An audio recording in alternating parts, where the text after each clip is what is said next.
morning to all of you. Welcome to Disha online learning program. So in the last class we have seen कि what is stress, what is strain. Stress strain में मैंने आपको बताया था कि कौन सा फंडामेंटल क्वांटिटी है और कौन सा हमारा डिराइव्ड क्वांटिटी है. तो मैंने उसमें बताया था आपको कि स्ट्रेस जो है हमारा वो डिराइव्ड कॉन्सेप्ट है और स्ट्रेन मैंने बताया था कि ये फंडामेंटल क्वांटिटी है. फिर मैंने बताया था कि क्यों ऐसा है. तो स्ट्रेन जो है हमारा वो मेजरेबल क्वांटिटी है, उसको हम मेजर कर सकते हैं वाया यूजिंग एक्सटेंशियोमीटर और स्ट्रेन गेज. बट स्ट्रेस के केस में ऐसा नहीं है. स्ट्रेस हम केवल डिराइव ही कर सकते हैं, derive by using our formula that is stress equal to force upon area. उसके बाद मैंने आपको बताया था कि स्ट्रेन कितने टाइप के होते हैं. ये लास्ट लेक्चर में मैंने आपको नहीं बताया था, बट स्ट्रेन भी हमारा सिमिलर ही है स्ट्रेस की तरह. स्ट्रेस मैंने कहा था कि नॉर्मल स्ट्रेस, शेयर स्ट्रेस होता है, उसी तरह से स्ट्रेन भी दो ही होता है, normal strain, shear strain. Suppose ये कोई बार है, नॉर्मल स्ट्रेन शेयर स्ट्रेन में डिफरेंस क्या है वो आज हम देख लेते हैं. कि सपोज ये बार है, ओरिजिनल लेंथ इसकी L0 है और यहां पे मैंने इस पे कोई फोर्स लगाया P. तो P फोर्स लगाने की वजह से इस बार में इलॉन्गेशन आएगा. सपोज इसमें इलॉन्गेशन अल्फा आ गया. आफ्टर अप्लाइंग फोर्स इसमें जो इलॉन्गेशन है वो अल्फा आ गया. तो हमने जो इस पे फोर्स लगाया वो नॉर्मल टू इट्स एक्सिस लगाया. ये जो फोर्स हमने लगाया ये इसका नॉर्मल था इसके एक्सिस पे, मतलब परपेंडिकुलर टू द सरफेस था. तो इस केस में जो हमारा स्ट्रेन आएगा उसको हम नॉर्मल स्ट्रेन बोलते हैं. और उसको हम कैसे डिफाइन करते हैं? नॉर्मल स्ट्रेन जो इस केस में हो जाता है, normal strain is equal to change in length. Suppose alpha change हुआ, चेंज इन लेंथ अपॉन जो हमारी ओरिजिनल लेंथ थी L0. उसी प्रकार से शेयर स्ट्रेन भी होता है. शेयर मैंने बताया था कि अलोंग द सरफेस लगता है, तो सेम कॉन्सेप्ट यहां पर भी है. सपोज ये कोई बॉडी है, और इसमें हमने शेयर लगाया, तो शेयर अलोंग द सरफेस लगाया. सपोज ऐसे इस प्लेन में लगा दिया और ऐसे इधर लगा दिया. तो ये जो बॉडी है ये अपने ओरिजिनल शेप से डिफॉर्म हो जाएगी. डिफॉर्म होने के बाद कुछ इस तरह से हो जाएगी. सपोज इस तरह से डिफॉर्म हो गई, ऐसे डिफॉर्म हो गई,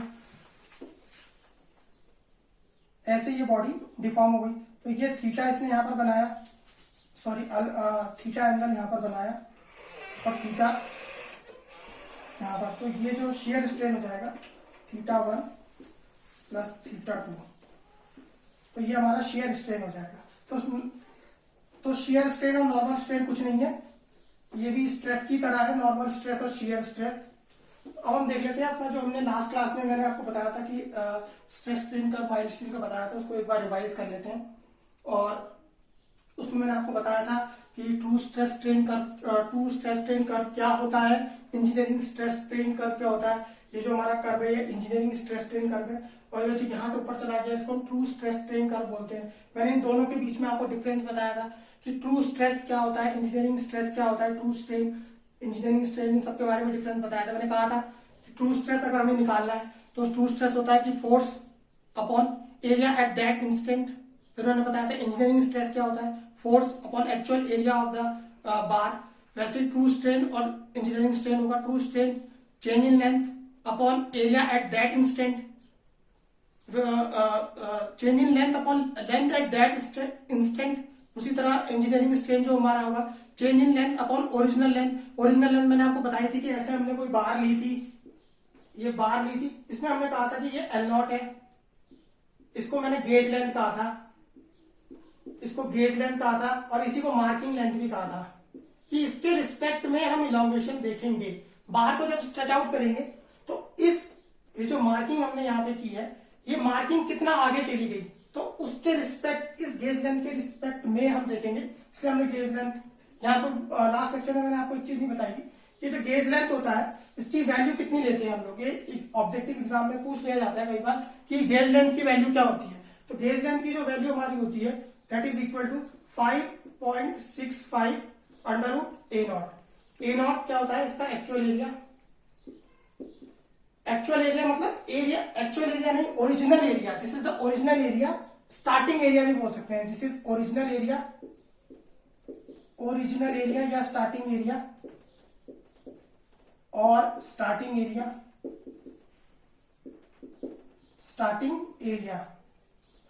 तो ये सब मैंने आपको बता दिया था. इंजीनियरिंग स्ट्रेस स्ट्रेन क्या होता है, ट्रू स्ट्रेस स्ट्रेन क्या होता है, फिर उसके बाद मैंने बताया था कि इंजीनियरिंग स्ट्रेस स्ट्रेन और ट्रू स्ट्रेस स्ट्रेन में डिफरेंस क्या है। फिर मैंने आपको माइल स्टिक बताया था कि ये जो कर्व है इसमें जो हमने A point, B point, C point, D, E, F, G, ये सारे पॉइंट्स मैंने आपको बताए थे क्या क्या होते हैं। इसको मैंने कहा था कि ये प्रोपोर्शनल लिमिट होती है, ये इलास्टिक लिमिट होती है। ये हमारा अपर सी जो है हमारा अपर यील्ड पॉइंट होता है, डी लोअर यील्ड पॉइंट होता है, ई हमारा बिगिनिंग ऑफ स्ट्रेन हार्डनिंग जो होता है, एफ जो होता है वो अल्टीमेट स्ट्रेस पॉइंट होता है, जी हमारा फ्रैक्चर पॉइंट होता है।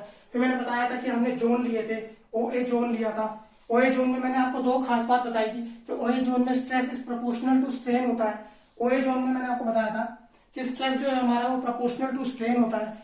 और मैंने बताया था आपको कि दूसरी खास बात जो ओ ए जोन में होती है वो ये होता है कि जब हम किसी मटेरियल को पुल करते हैं तो उसका जो वॉल्यूम में जो चेंज आता है आफ्टर इलोंगेशन, वो ऐसा नहीं होता है कि हमने बाहर को पुल किया, उसका जो आफ्टर इलोंगेशन का एरिया है और जो ओरिजिनल एरिया है वो सेम ही रहे, इस तरह से बाहर पुल नहीं होती है ओए जोन में। और मैंने आपको बताया था कि ओए जोन में जो वॉल्यूम बढ़ता है, वॉल्यूम ऑफ इलोंगेशन इलोंगेटेड बाहर होती है, वो ड्यू टू नॉर्मल स्ट्रेस होता है, शेयर स्ट्रेस की वजह से वॉल्यूम चेंज नहीं होता है। फिर ये दो खास बातें मैंने बताई थी, ओए जोन में बताई थी आपको। ओए जोन में एक तो मैंने बताया था आपको स्ट्रेस प्रोपोर्शनल टू स्ट्रेन होता है। फिर मैंने कहा था स्ट्रेस इक्वल टू, ये हम कांस्टेंट ले लेते हैं, इसको मॉड्यूलस ऑफ इलास्टिसिटी बोलते हैं, मॉड्यूलस ऑफ इलास्टिसिटी। इलास्टिसिटी दूसरी खास बात इस जोन में ये थी कि वॉल्यूम ऑफ स्पेसिमेन जो होता है, वॉल्यूम ऑफ स्पेसिमेन, स्पेसिमेन मतलब वो बार, कोई भी बार, वॉल्यूम ऑफ स्पेसिमेन जो हमारा इंक्रीज होता है, increases due to normal stress, due to normal stress. और मैंने बताया था जैसे ये ओरिजिनल लेंथ थी बार की एल नॉट, ये ओरिजिनल एरिया था ए नॉट, स्ट्रेच किया हमने तो उसके बाद इसकी जो एरिया है, cross section area, lateral direction जो इस बार का है, जो इसका क्रॉस सेक्शन एरिया वो जरूर कम हो जाएगा, एरिया इसका कम हो जाएगा। सपोज ए हो गया और लेंथ इसकी बढ़ जाएगी, सपोज एल हो गई। तो मैंने बताया था कि इलोंगेट होने के बाद जो वॉल्यूम हमें मिलता है वो इस ओरिजिनल वॉल्यूम से ज्यादा होता है, that is L A is greater than L not A not. O A zone में मैंने बताया था, और बताया था कि ये क्यों होता है, ड्यू टू नॉर्मल स्ट्रेस। फिर हम आ गए थे अपने ए डी जोन में। ए डी जोन मैंने इसलिए लिखा है, ये बी सी ये सारे पॉइंट लगे हुए होते हैं एक दूसरे से, एक्चुअल अगर माइल स्टिक का हम कर देखेंगे, बट यहाँ पे इनलार्ज करके दिखाया है क्योंकि हर एक पॉइंट को डिफाइन मेरे को करना था इसलिए। तो बी पॉइंट हम सबसे पहले एडी जोन देख लेते हैं आप कि एडी जोन में क्या क्या खास चीजें थी। एडी जोन में जो है पहले देख लेते हैं कि पॉइंट ए क्या है, पॉइंट बी क्या है। जोन एडी में जो सबसे पहले आता है वो पॉइंट ए आता है। तो जो ए पॉइंट है इसको मैंने कहा था प्रोपोर्शनल लिमिट है, यहां तक स्ट्रेस प्रोपोर्शनल टू स्ट्रेन रहता है। और ए बी जो पॉइंट है वो इलास्टिक लिमिट है। इलास्टिक लिमिट मैंने बताया था कि कौन सा पॉइंट होता है कि अगर किसी मटेरियल को हमने लोड किया और उसको इलास्टिक लिमिट तक ले गए, उसके बाद उसको अनलोड किया, तो वो अपनी ओरिजिनल शेप को इंस्टेंटली उसी टाइम इमीडिएटली रीगेन कर लेता है अप टू इलास्टिक लिमिट। ये जो इलास्टिक लिमिट है इस पॉइंट तक किसी मटेरियल को ले गए, उसके बाद लोड किया और उसके बाद अनलोड किया, तो it regains its original shape and size instantaneously, immediately means. तो अब बात कर लेते हैं जोन एडी की। एडी में देखो ये कर्व है, जैसे ये हमारा ए पॉइंट है, ये ए पॉइंट है, ये स्ट्रेट है, लीनियर है, ये प्रोपोर्शनल लिमिट तक का पॉइंट है, और ये हमारा बी पॉइंट है। तो लेट्स से कि हमने यहां पर जो स्ट्रेस लगाया है वो डेल्टा सिग्मा स्ट्रेस लगाया है। तो इस डेल्टा सिग्मा स्ट्रेस लगाने के रिस्पेक्ट में जो स्ट्रेन आएगा उसको हम डेल्टा साई से ये डिनोट कर देते हैं। अब सपोज इतना ही स्ट्रेस हमने यहां पर भी लगाया, ये हमने स्ट्रेस लगाया डेल्टा सिग्मा, जितना स्ट्रेस हमने ए पॉइंट पे लगाया उतना ही यहां पे लगाया, पर यहां पर जो स्ट्रेन आया वो सपोज डेल्टा साई 1 आ गया। तो यहां पे आप क्लियरली देख सकते हो ग्राफ से भी कि जो डेल्टा साई 1 है this is greater then delta Sai. ये आप देख सकते हो कि ये जो है this is greater then this one. तो ये क्यों हो रहा है ग्रेटर इससे? कर्व जो है हमारा दिख रहा है ए पॉइंट तक लीनियर है, उसके बाद कर्व हमारा थोड़ा फ्लैटर हो गया। तो कर्व फ्लैटर हो गया है तो मींस स्ट्रेन जो अब आ रहा है उतने ही स्ट्रेस पे वो ज्यादा आ रहा है। स्ट्रेन जो अब आ रहा है उतने ही स्ट्रेस पे वो अब ज्यादा आ रहा है। तो जैसे जैसे कर्व फ्लैटर हो रहा है स्ट्रेन ज्यादा हो रहा है, मतलब इलोंगेशन ज्यादा हो रहा है उतने ही स्ट्रेस पे। तो ये एक बेसिक डिफरेंस है ए बी पॉइंट पे। यहां तक हमारा कर्व लीनियर है, उसके बाद थोड़ा सा जैसे ही इस पे फ्लैटर हो रहा है तो ये इसमें चेंजेस आ जा रहे हैं। उसके बाद तो यहां से प्रूव क्या हो गया है कि ये जो ए है प्रोपोर्शनल लिमिट तक का पॉइंट है, तो बियॉन्ड प्रोपोर्शनल लिमिट जो हमारा स्ट्रेन है वो इंक्रीजेज एट ग्रेटर रेट। तो इसको भी कहीं पे लिख लेना नोट में कि ये भी ऑब्जेक्टिव में पूछ लिया जाता है कि प्रोपोर्शनल लिमिट के बाद स्ट्रेन ग्रेटर रेट से बढ़ता है, छोटे कम रेट से बढ़ता है, या इक्वल रेट से बढ़ता है, या कुछ भी नहीं बढ़ता। तो ऑप्शन में हमारा आ जाएगा कि strain increases at greater rate after proportional limit. तो strain increases at greater rate after proportional limit, that is A। तो प्रोपोर्शनल लिमिट के बाद जो हमारा स्ट्रेन इंक्रीज होता है वो ग्रेटर रेट से होता है। अब आ जाते हैं अपने सी पॉइंट पे। सी मैंने बताया था आपका क्या था, अपर यील्ड पॉइंट। सी पॉइंट अपर यील्ड पॉइंट पे इसमें मैंने बताया था कि अगर कोई वेट लिफ्टर है और अगर वो 500 kg सपोज वेट को उठाता है तो एक झटके से तो वेट को उठा लेता है पर ज्यादा देर तक उसको सस्टेन नहीं कर पाता है। तो एक झटके से उठा लेना अलग बात है, ज्यादा देर तक सस्टेन कर पाना वो अलग बात है। तो सिमिलर चीज यहां पर हो रही है। जो हमारा जो मटेरियल है, ये जो माइल्ड स्टील है, ये सी पॉइंट पे एक बहुत ज्यादा स्ट्रेस अचीव कर रहा है, ये बहुत ज्यादा स्ट्रेस अचीव कर रहा है, बट ये इस स्ट्रेस को सस्टेन कर नहीं पा रहा है, ये यहां पर रह नहीं पा रहा है। तुरंत ही ये क्या हो रहा है, तुरंत ही ये ड्रॉप डाउन हो जा रहा है डी पे। तो इस पॉइंट पे जो स्ट्रेस आता है, क्योंकि ये इट डजंट सस्टेन लॉन्गर, इस वजह से हम इसको बोलते हैं ट्रांजिएंट स्ट्रेस या टेम्परेरी स्ट्रेस। तो stress corresponding to point C is known as transient stress. Stress इसको भी लिख लेना सी में। सी में क्या खास बात है कि स्ट्रेस कॉरस्पॉन्डिंग, ये यहां पे जो स्ट्रेस आ रहा है ये क्या है, ट्रांजिएंट स्ट्रेस। ट्रांजिएंट मतलब विच इज टेम्पररी, एक ही चीज है ट्रांजिएंट स्ट्रेस, और इसको बोल देते हैं हम टेम्पररी स्ट्रेस। Temporary stress. तो stress corresponding to point C is known as stress corresponding to point C is transient stress ये, और टेम्पररी स्ट्रेस, और टेम्पररी स्ट्रेस। उसके बाद देखना कि सी पॉइंट के बाद जब हमारा स्ट्रेस ड्रॉप डाउन होकर डी पे आ रहा है तो डी पे जो स्ट्रेस है वो ज्यादा देर तक रह रहा है।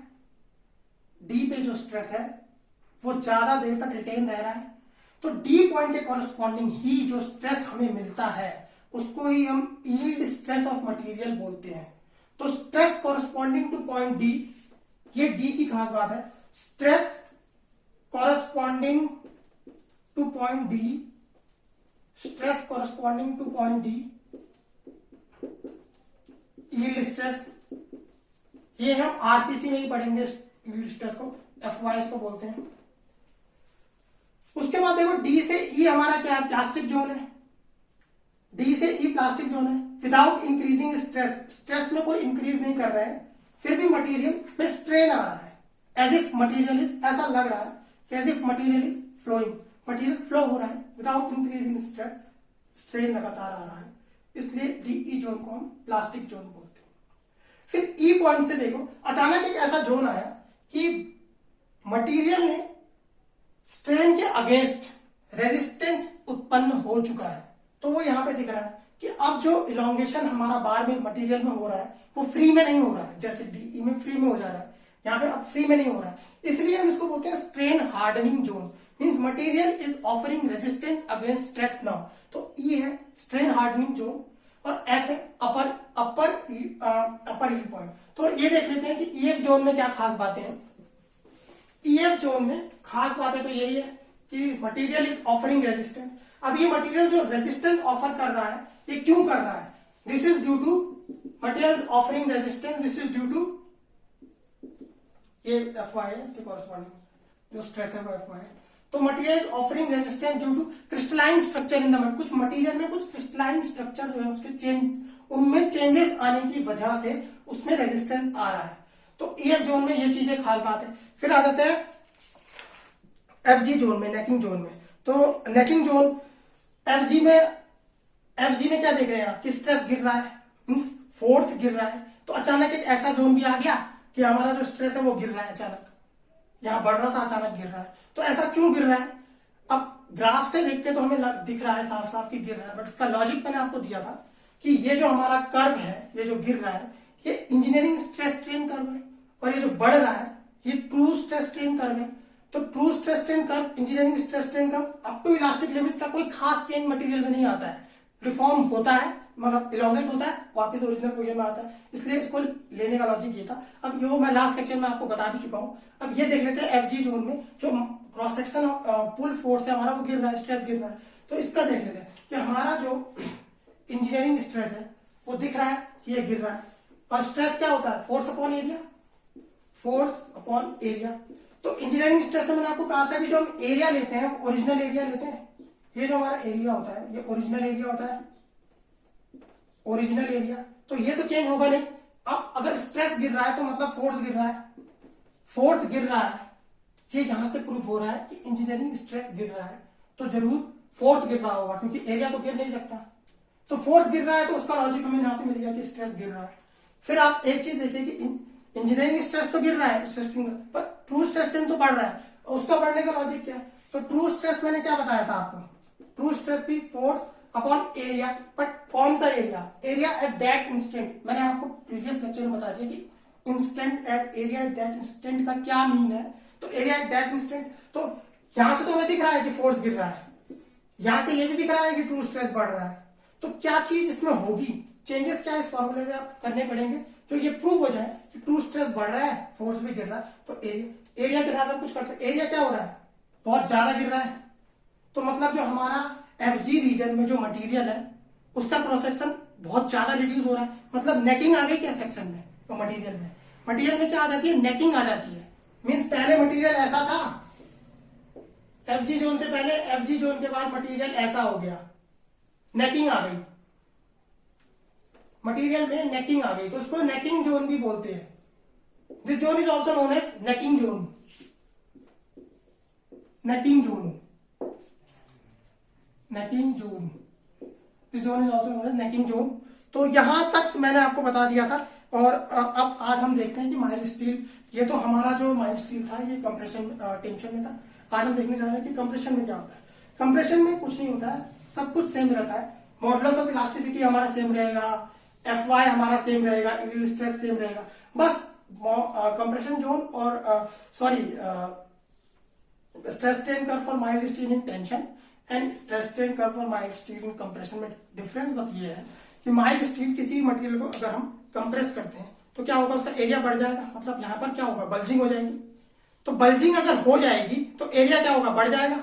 तो यहां पे हमने देखा कि जो हमारा टेंशन में कर्व था, ट्रू स्ट्रेस स्ट्रेन कर्व में टेंशन में क्या हो रहा था? बढ़ रहा था।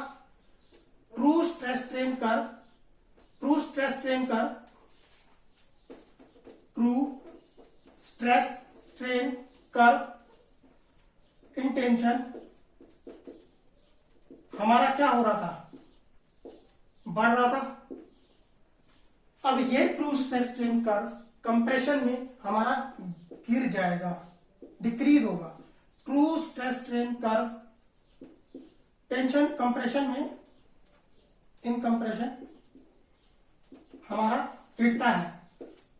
अब इसका लॉजिक क्या है? मैंने आपको बताया मटेरियल है, इस पे कंप्रेसिव फोर्स लगाया, एरिया बढ़ गया, बल्जिंग हो गई, तो स्ट्रेस क्या होता है? ट्रू स्ट्रेस क्या होता है? Force upon area at that instant. तो क्या बोला मैंने? एरिया बढ़ रहा है, एरिया बढ़ रहा है तो ट्रू स्ट्रेस घट रहा है। तो खास बात यही है, यही पूछा भी जाएगा कि कंप्रेशन में हमारे जो ट्रू स्ट्रेस होता है वो इंजीनियरिंग स्ट्रेस स्ट्रेन कर्व से ज्यादा होता है या कम होता है। तो कंप्रेशन के केस में जो हमारा ट्रू स्ट्रेस स्ट्रेन कर्व होता है वो इंजीनियरिंग स्ट्रेस स्ट्रेन कर्व से कम होता है, स्मॉलर होता है। तो ये दो खास चीजें हैं और इसमें कुछ नहीं है। अब बढ़ते हैं अपने नेक्स्ट टॉपिक की तरफ, वो है stress strain curve for brittle material. तो यहां तक मैंने आपको प्रीवियस लेक्चर में बताया था और जो चीजें रह गई थी उस लेक्चर में वो मैंने आज यहाँ पे कवर कर दी है। अब हम देख लेते हैं कि stress strain curve for brittle material. तो ब्रिटल मटेरियल का जो एग्जांपल सबसे बेस्ट हम रोज देख रहे हैं वो होता है हमारा कंक्रीट।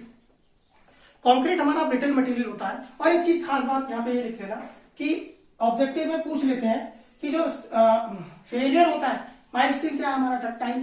तो फेलियर जो होता है, फेलियर, ये दो खास चीजें आप लिख लेना, ऑब्जेक्टिव में पूछी जाती है कि failure of ductile material, failure of ductile material is always due to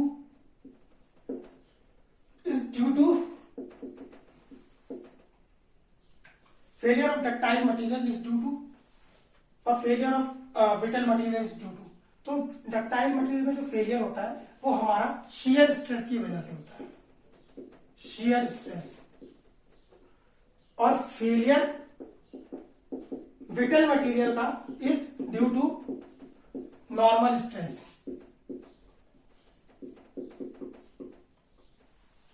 तो डक्टाइल मटेरियल का फेलियर शेयर स्ट्रेस से होता है और ब्रिटल मटेरियल का failure is due to normal stress. Brittle material का failure is due to normal stress. और दो खास बातें इसमें है कि शेयर जो हमारा फेलियर प्लेन डक्टाइल मटेरियल का होता है वो किस एंगल पे होता है और फेलियर प्लेन जो ब्रिटल मटेरियल का होता है वो किस एंगल पे होता है। तो ये कोई मटेरियल है, ये इसके दो प्लेन है, ये क्या है, और एक प्लेन सपोज इसका ये है। तो ये जो प्लेन है सपोज ये 45 डिग्री पे है और ये 90 डिग्री पे है। तो जो हमारा डक्टाइल मटेरियल होता है, क्योंकि ये शेयर स्ट्रेस की वजह से फेल होता है, तो इसका जो फेलियर प्लेन भी होता है वो 45 डिग्री पे होता है। 45 डिग्री पे हमारा जो शेयर स्ट्रेस है वो मैक्सिमम होता है। इसलिए ये जो प्लेन हुआ, ये जो प्लेन है, ये है शेयर का फेलियर, शेयर फेलियर हमारा 45 डिग्री के प्लेन में होता है। और 90 डिग्री के प्लेन में हमारा जो फेलियर होता है this is normal failure. Shear stress का shear stress failure and this is normal shear stress failure plane है हमारा, ये शेयर स्ट्रेस फेलियर प्लेन पूरा ही लिख लीजिए। और ये जो है हमारा नॉर्मल स्ट्रेस फेलियर प्लेन है, नॉर्मल स्ट्रेस फेलियर प्लेन। तो मैंने बताया ब्रिटल मटेरियल फेल होता है नॉर्मल स्ट्रेस की वजह से, डक्टाइल मटेरियल फेल होता है शेयर स्ट्रेस की वजह से। फेलियर प्लेन मैंने बता दिए कि डक्टाइल मटेरियल का फेलियर प्लेन कौन सा होगा, 45 डिग्री। ब्रिटल मटेरियल का फेलियर प्लेन कौन सा होगा, 90 डिग्री। अब एक चीज और देख लीजिए थे कि यही है, यही बार है,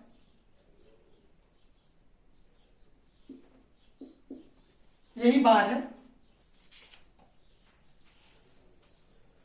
इसको शॉर्ट में भी लिख सकते थे वैसे हम, टाउ मैक्स यहां पे होता है और ये सिग्मा मैक्स, यही बार थी, यही बार है। इसमें सपोज ना टॉर्जन भी आ गया है।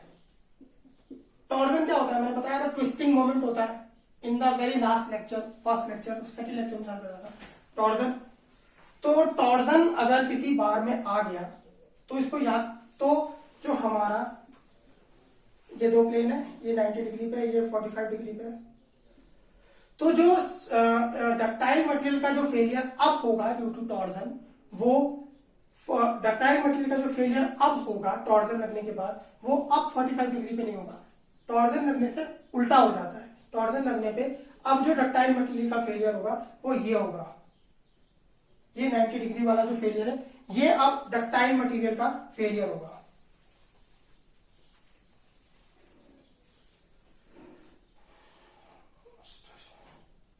तो ये हमारा हो जाएगा टाउ मैक्स, सॉरी ये अब जो होगा वो नॉर्मल इसका होगा, मतलब ब्रिटल मटेरियल का जो फेलियर प्लेन अब होगा वो ये हो जाएगा, और ये हो जाएगा हमारा फेलियर डक्टाइल मटेरियल का। ये जो फेलियर प्लेन है वो अब डक्टाइल मटेरियल का प्लेन है, failure plane of ductile material, failure plane of, just reverse हो जाता है बस, और कुछ नहीं है, failure plane of ductile. So इसमें कोई ज्यादा कंफ्यूज नहीं होना है। डक्टाइल मटेरियल अगर होगा, डक्टाइल मटेरियल अगर होगा तो उसका जो फेलियर होगा that is due to shear stress, और डक्टाइल मटेरियल का जो फेलियर प्लेन होगा that is 45 degree plane, 45 degree के प्लेन पे डक्टाइल मटेरियल का फेलियर होता है। उसी तरह ब्रिटल मटेरियल अगर फेल होगा that is due to normal stress, और ब्रिटल मटेरियल का जो फेलियर प्लेन होगा वो 90 डिग्री पे होगा। ये प्रीवियस लेक्चर में ये बता चुका हूं कि जो नॉर्मल स्ट्रेस होता है वो अलोंग द एक्सिस लगता है, परपेंडिकुलर लगता है, तो एट 90 डिग्री पे उसका फेलियर होता है। टॉर्जन अगर बॉडी पे लग गया तो ये जो दोनों लग रहे थे वो टेंशन लग रहे थे। डक्टाइल मटेरियल जब टेंशन फोर्स लगा रहे थे तो इसका जो फेलियर प्लेन था वो 90 डिग्री था। ब्रिटल मटेरियल का जो टेंशन लगा, फेलियर प्लेन जो था वो ब्रिटल मटेरियल का 90 डिग्री था, डक्टाइल का 45 डिग्री था। टॉर्जन अगर उसमें लग गया तो ये जस्ट रिवर्स हो जाएगा। टॉर्जन अगर लग गया तो डक्टाइल मटेरियल पे का जो फेलियर पे अब हो जाएगा आफ्टर टॉर्जन के, तो वो जो हो जाएगा वो अब 45 डिग्री नहीं रहेगा, वो अब 90 डिग्री हो जाएगा। तो ये जो 90 डिग्री प्लेन है, ये जो 90 डिग्री प्लेन है, ये क्या होगा हमारा, टाउ मैक्स होगा। ये टाउ मैक्स है जब टॉर्जन लगा, और इस केस में टाउ मैक्स कौन सा था, ये टाउ मैक्स था। ये मैक्सिमम शेयर स्ट्रेस का प्लेन फेलियर प्लेन था, अब ये maximum shear stress failure plane है। उसी तरह ये जो फेलियर प्लेन है 90 डिग्री वाला, ये सिग्मा मैक्स हो गया, सिग्मा मैक्स। और जब टॉर्जन लगा तो 90 डिग्री प्लेन सिग्मा मैक्स हो गया, मतलब ये जो मैक्सिमम फेलियर प्लेन जो है उसका डक्टाइल मटेरियल का वो अब ये हो गया, ये ब्रिटल मटेरियल का हो गया।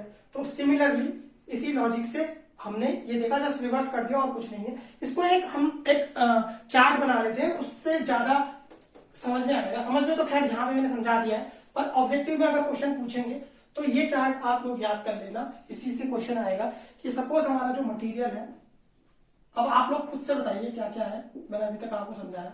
ये मटेरियल है, अब इसमें फेलियर ड्यू टू, फिर इसमें है फोर्स कौन सा लग रहा है, मैंने बताया था टेंशन और टॉर्जन दो तरीके। फोर्स कौन सा लग रहा है, और फेलियर प्लेन कौन सा है, फेलियर प्लेन कौन सा है, फेलियर प्लेन। तो अगर डक्टाइल मटेरियल की बात कर लेते हैं तो डक्टाइल मटेरियल जैसा कि mild steel, ductile material failure due to क्या, shear stress, failure due to, इस चार्ट को याद रख लेना, failure due to shear stress. Force कौन सा है, ductile material failure due to shear stress, force is tension. और ductile material force due to shear stress, failure due to shear stress, force is tension. Failure plane कौन सा है, 45 degree. अब ductile material ही है, डक्टाइल मटेरियल ही है, force इसमें कौन सा लग गया है, टॉर्जन लग गया है। तो अब जो फेलियर प्लेन होगा वो कौन सा होगा, 90 डिग्री। टॉर्जन लगने पे फेलियर प्लेन अब डक्टाइल मटेरियल का कहां होगा, 90 डिग्री पे। उसी लॉजिक से ब्रिटल मटेरियल है, ब्रिटल मटेरियल है, failure due to normal stress, failure due to normal stress, force tension. और failure plane brittle material failure due to normal stress, force is tension, failure plane 90 degree. अब brittle material ही है,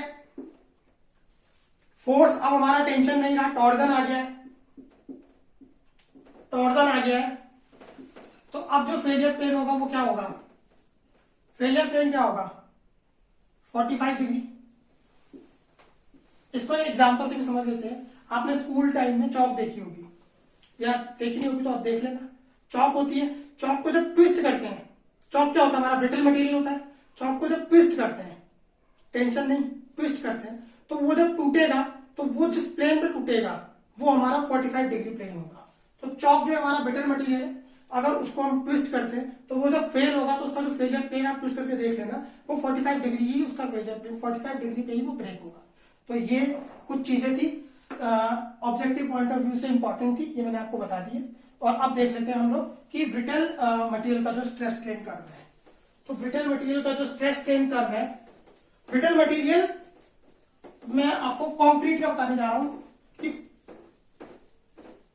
mild steel का मैंने आपको बता दिया। अब देखते हैं ब्रिटल मटेरियल का स्ट्रेस स्ट्रेन कर्व। तो stress strain curve for brittle material, stress strain curve for brittle material, stress strain curve for brittle material से कंक्रीट, ये जो है स्ट्रेस स्ट्रेन। तो ब्रिटल मटेरियल जो होता है कंक्रीट, ये हम जानते हैं कि टेंशन में कमजोर होता है, वीक होता है, और कंप्रेशन में स्ट्रांग होता है, मजबूत होता है। तो इसका लॉजिक ये है कि कंक्रीट जो हमारा वीक है टेंशन में और कंप्रेशन में स्ट्रांग है, इसका रीजन ये है कि due to micro cracks, concrete में हमारे पास पहले से कुछ माइक्रो क्रैक्स होते हैं। उस कंक्रीट को जो हम इलोंगेट करते हैं तो ये जो माइक्रो क्रैक्स होते हैं ये इलोंगेट हो जाते हैं, ये खिंच जाते हैं। इनके खिंचने की वजह से ये इजीली क्या हो जाता है, इजीली टूट जाता है।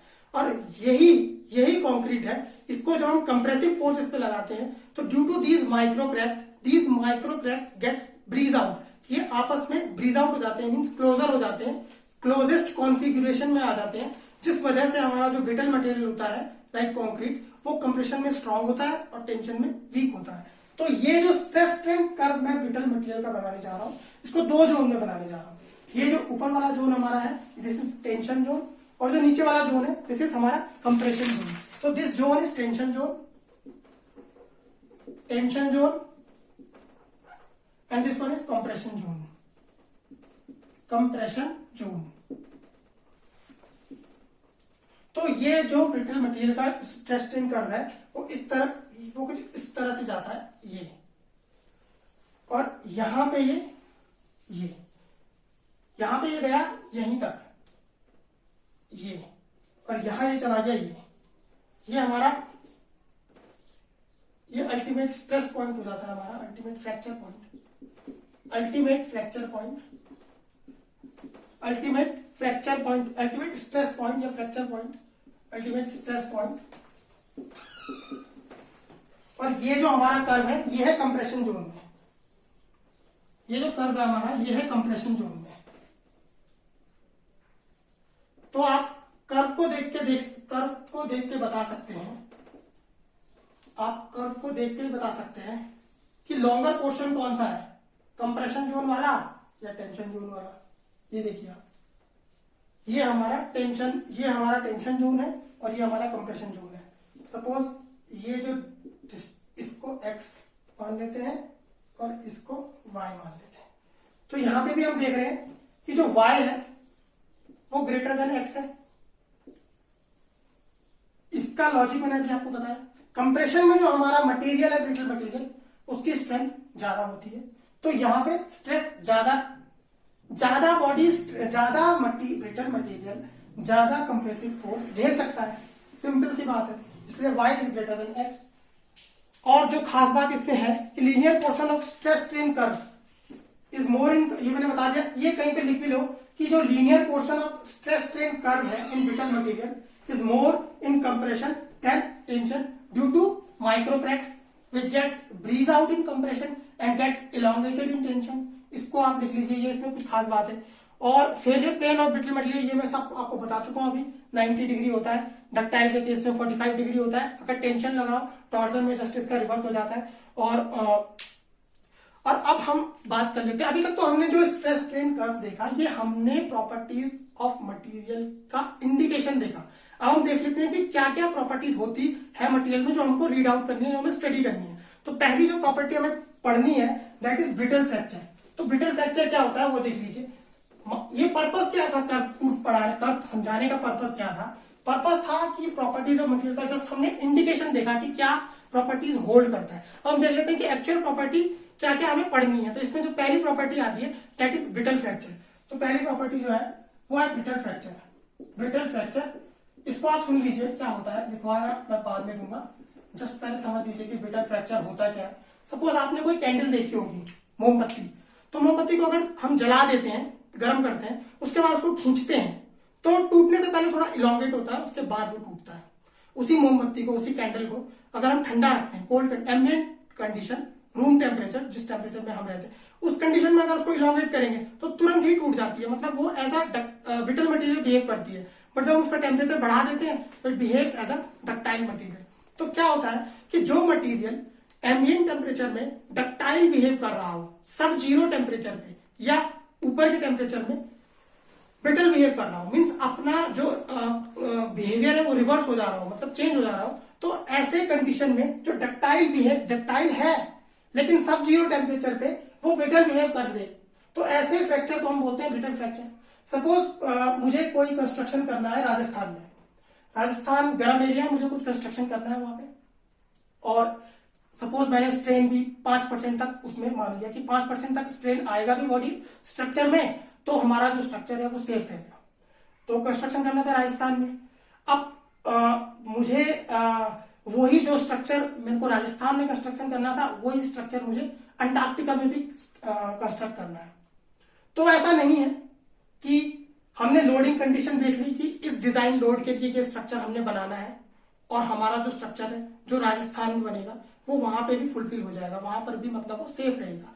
इसके लिए एक और नेसेसरी कंडीशन होती है कि हमारा जो मटेरियल है वो यहां तो डक्टाइल बिहेव कर रहा है पर कहीं वहां जाकर वो ब्रिटल बिहेव ना कर जाए। 5% स्ट्रेन अगर अंटार्कटिका में आया तो मटेरियल गेट कोलैप्स ऑल्सो। तो ये बस कुछ बातें होती है कि मटेरियल डक्टाइल है बट सब जीरो टेम्परेचर पे वो बिहेव एज अ ब्रिटल कर रहा है, और जस्ट इसका रिवर्स भी। तो हमें बस ये लॉजिक समझना है कि ब्रिटल फ्रैक्चर होता क्या है, कि इसकी डेफिनेशन लिख लीजिए आप लोग। ब्रिटल फ्रैक्चर की डेफिनेशन लिख लीजिए कि material is ductile but acts as brittle material. Material is ductile but acts as a brittle material due to sub-zero temperature. Sub-zero temperature की वजह से and due to sub-zero temperature ये होता है। तो आज की क्लास को हम यहीं पे वाइंड अप करते हैं। आज की आगे हमारी और भी प्रॉपर्टीज है इसमें, जैसे मैलेबिलिटी, डक्टिलिटी, प्लास्टिसिटी, टेनेसिटी, ये सब हम नेक्स्ट लेक्चर में पूरा डिस्कस करेंगे। So thank you all of you and please like and subscribe our channel. Thank you.